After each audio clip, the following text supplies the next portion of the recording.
தங்கம், தமிழனின் வழி. தமிழ்நாட்டில் தங்கம் ஒரு உலோகமில்லை, ஒரு நினைவாகும். கோயிலின் கோபுரத்திலிருந்து திருமங்கல்ய சங்கிலி வரை ஒவ்வொரு பிரார்த்தனையிலும் ஒவ்வொரு கொண்டாட்டத்திலும் தங்கம் பிரகாசிக்கிறது. அது வங்கிக் களஞ்சியங்களில் மட்டுமில்லை, நம்முடைய இதயத்திலும் ஒளிர்கிறது.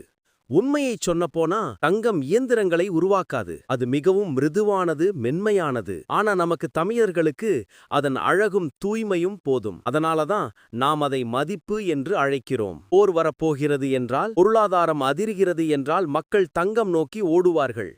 ஏனென்றால் நம் நிலத்தில் தங்கம் முதலீடாக மட்டுமில்லை, அது பாதுகாப்பு, அது அமைதி. ஒரு தாயின் அமைதியான வாக்குறுதி, என் குடும்பம் பாதுகாப்பாக இருக்கும். வியாபாரம் செழிக்கும்போது எல்லோரும் பங்குகள், கிரிப்டோ என்று பேசுவார்கள்.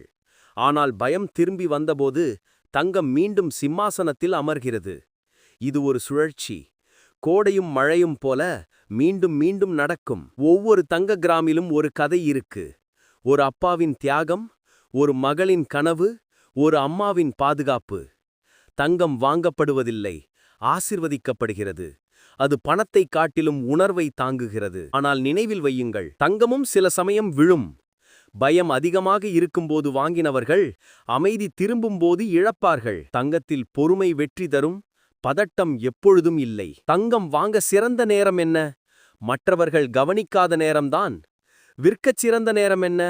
எல்லோரும் பின்தொடரும் நேரம்தான். வாழ்க்கையிலும் முதலீட்டிலும் ஒரு உண்மை, நேரம்தான் முக்கியம். ஒரு காலத்தில் தங்கக் கட்டிகளை வைத்திருப்பதே சட்டவிரோதமாக இருந்தது. இன்று அது டிஜிட்டல், சட்டபூர்வமானது, வெளிப்படையானது.